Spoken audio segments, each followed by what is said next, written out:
कसंही करून जेन झीचं आंदोलन चिरडून टाकायचं यासाठी दिल्ली पोलीस, केंद्रीय सुरक्षा पथक आणि भारतीय जनता पार्टीने पोचलेले गुंड यांनी कायदा मोडलेला आहे.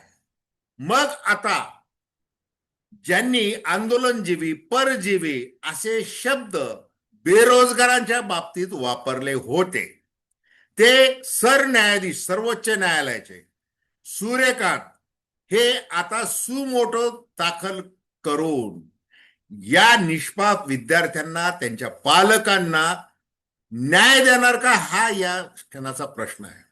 अभिजित दिपकेने जे आरोप केलेले आहेत ते गंभीर आहेत. 12 वर्षाची मुलगी असो, 17 वर्षाची मुलगी असो, मुलगा असो, मुलगी असो, हे काही न पाहता त्यांच्या छातीवर, डोक्यावर जो काही लाठ्यांचा मार केलेला आहे, दगड फेकलेले आहेत, स्वतः ट्रक घुसून दगड फेकलेले, आपल्या काठ्यांना खिळे लावलेले आहेत, बॅरिकेड्स मध्ये करंट सोडलेला आहे, असे जे उद्योग केलेले आहेत. जवळपास 150 लोक जखमी झाले. जण त्या रुग्णालयामध्ये उपचार घेत आहे. एक तरुणी गंभीर आहे. तिच्या जीवाचं जर काही बरं वाईट झालं तर त्याला जबाबदार पंतप्रधान नरेंद्र मोदी आणि केंद्रीय शिक्षण मंत्री धर्मेंद्र प्रधान हे जबाबदार राहतील, असा असा थेट हल्ला अभिजित दिपकेने केलेला आहे. मग अभिजित दिपके जो बोलतोय, आणि केवळ अभिजित दिपके नाही तर महाराष्ट्रासह खेड्यापाड्यातला तरुण, तर ते थेट लंडनमध्ये स्थिरावलेला, शिक्षण घेत असलेला तरुण जो आरोप करतोय की पोलिसांनी कायदा मोडलेला आहे, अभिव्यक्ती स्वातंत्र्य कलम 19चा जो अधिकार आहे आंदोलन करण्याचा, तो कायद्याने मिळवल्यानंतर महात्मा गांधी आणि भारतरत्न डॉक्टर बाबासाहेब आंबेडकर यांच्या प्रतिमेला वंदन करून सुरू केलेला मोर्चा हा कायद्याच्या रक्षकांनीच कसा हाणून पाडलेला आहे, काल दिल्लीने नव्हे पूर्ण जगाने पाहिलेलं आहे. मग ज्या विधानातून, सूर्यकांत यांच्या विधानातून कॉक्रोच जन्माला आले, व्यंगात्मक करायला गेला आणि त्याला जो प्रतिसाद मिळाला अभिजित दिपकेला मे महिन्यामध्ये, तो अभूतपूर्व. मग हे काय सोशल मीडिया आहे वगैरे वगैरे, ते आंतरराष्ट्रीय पैसा येतोय अभिजित दिपकेला, असं ते करत त्याच्याकडे दुर्लक्ष केलं.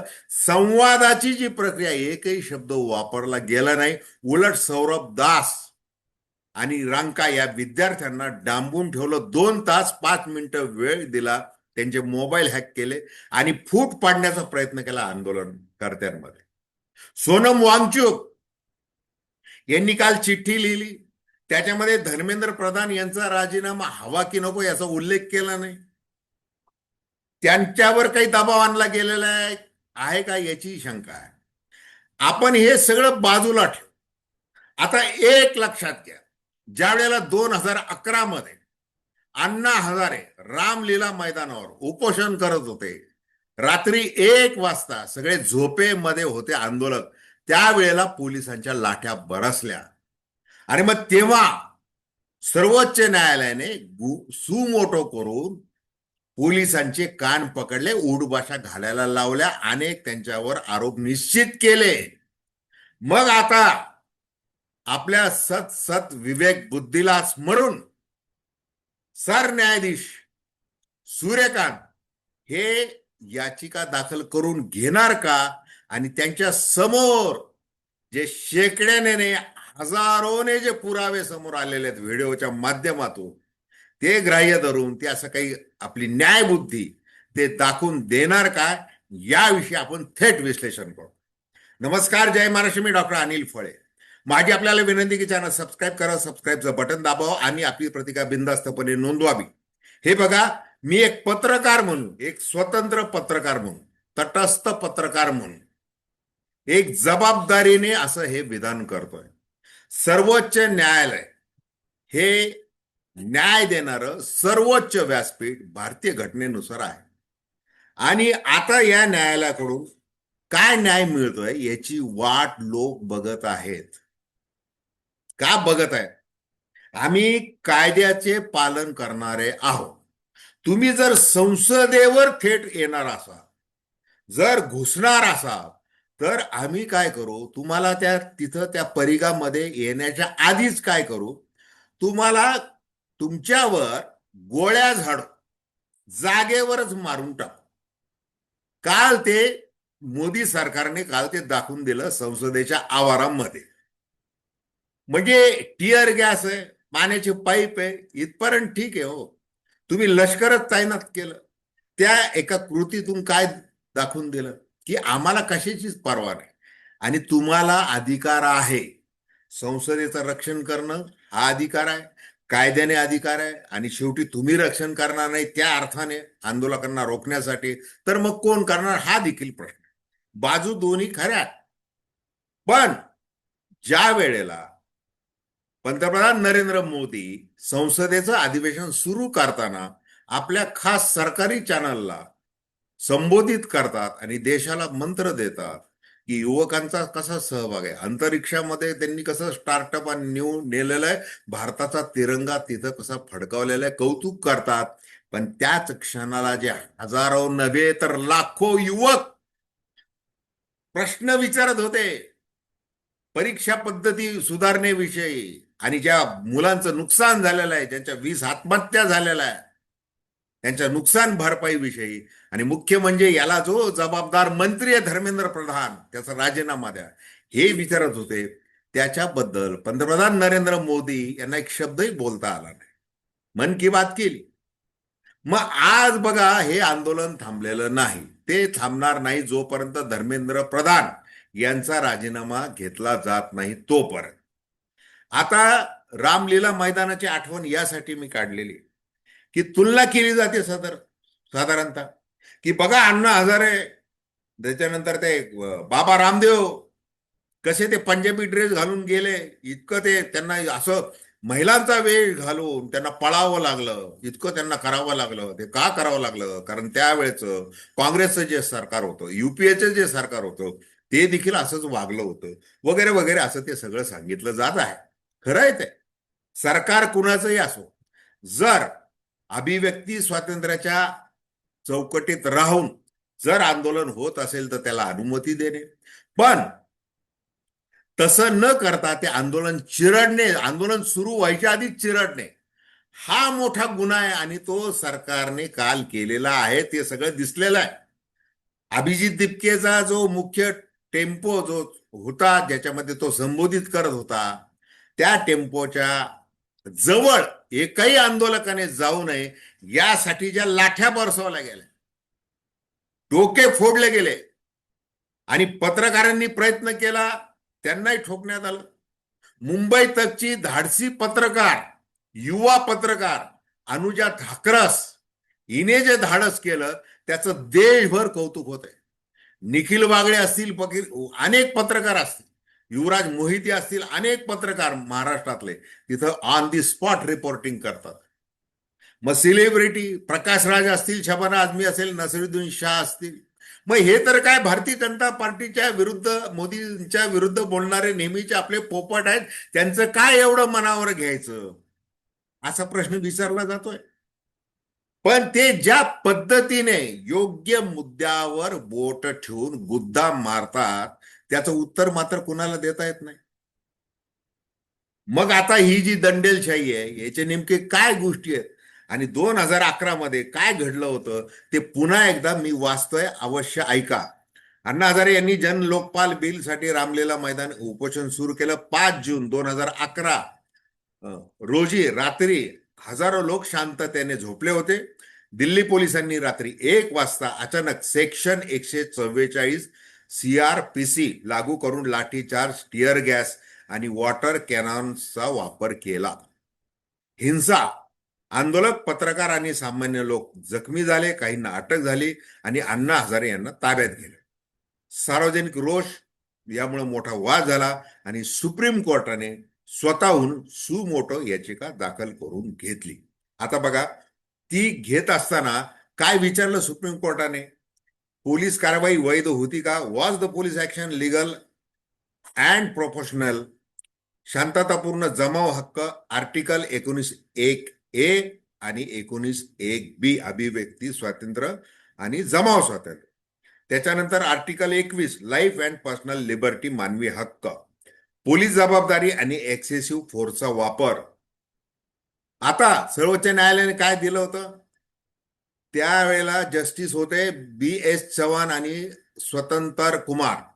त्यांनी मुख्य निरीक्षण काय नोंदवले?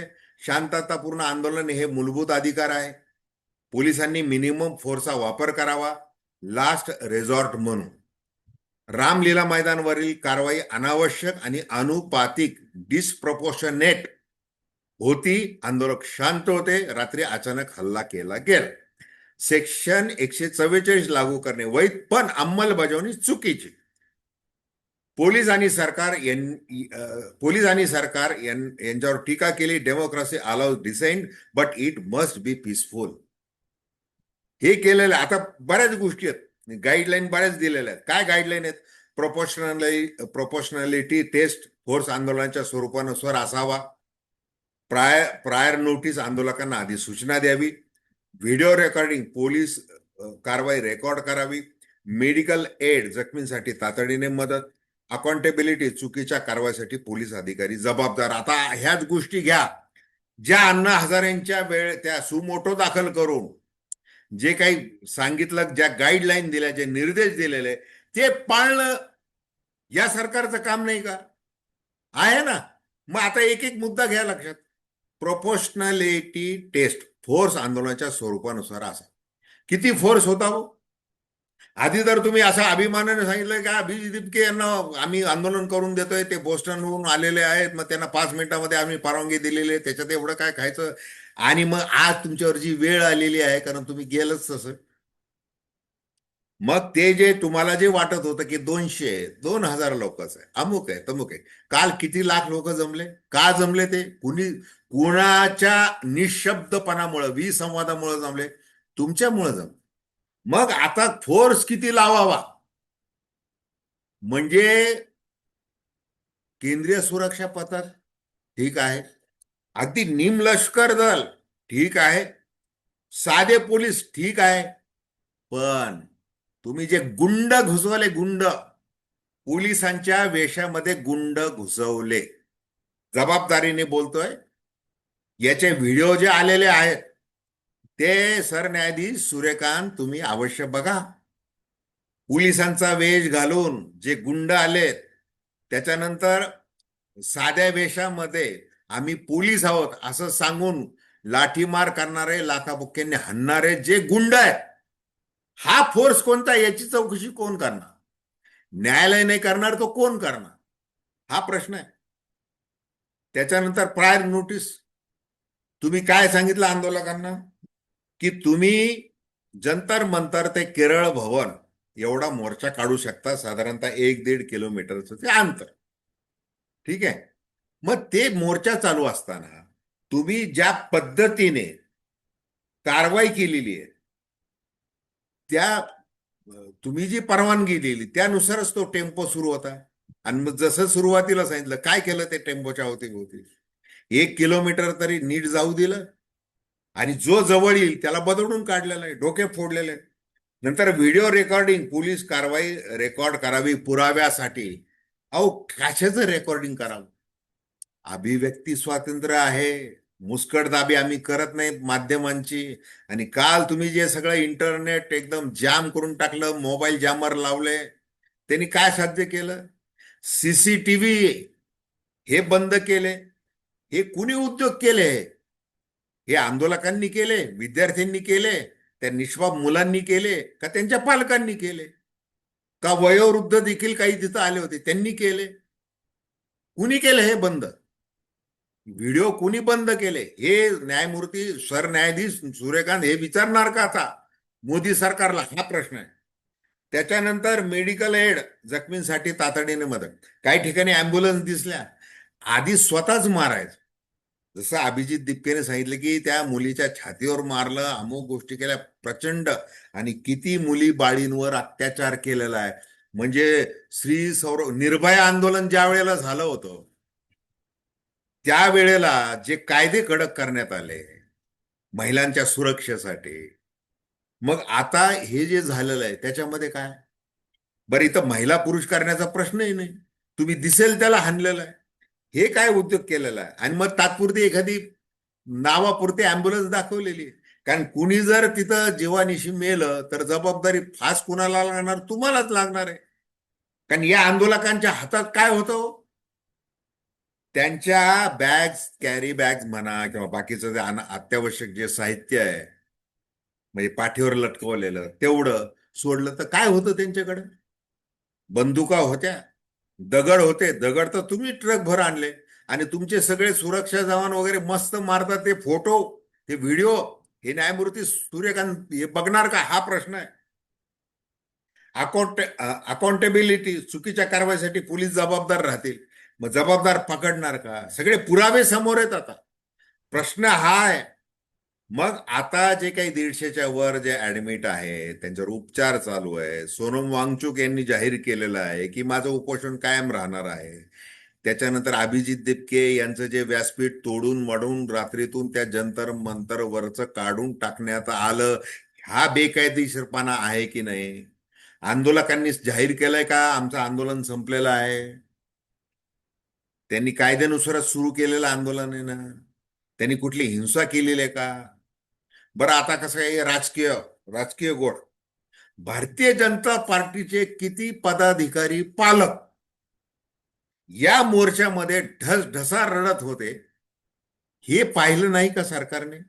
जे ट्रोल करतात आहे अभिजित दिपकेला की आंतरराष्ट्रीय पैसा, आंतरराष्ट्रीय पैसा जर दिपकेला येत असेल तर त्याला अजिबात माफ करू नये. अजिबात माफ करू नये. कुणी असं म्हणणार नाही की त्याला माफ करा म्हणून. तो अधिकार आहे आणि राष्ट्राचं संरक्षण करणं हे तुमचा अधिकार आहे.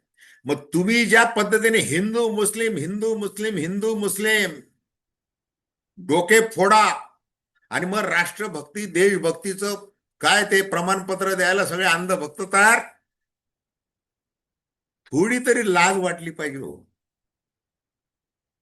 म्हणजे आज तुम्ही इंस्टाग्रामवर प्रत्येक व्हिडिओ बघा, काय बोलतोय तो व्हिडिओ, काय लोक ते खोटं आहे. आणि मग त्यांच्या सगळ्यांवर कारवाई करा. आहे का हिंमत तेवढी? कारण ते सत्य सांगितलं जात आहे.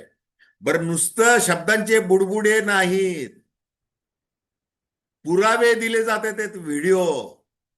आणि अजून खूप व्हिडिओ पुढे येणार आहेत कारण तुम्ही ते जामर लावले होते, त्याच्यामुळे ते तात्काळ ते प्रसारित झाले नाही.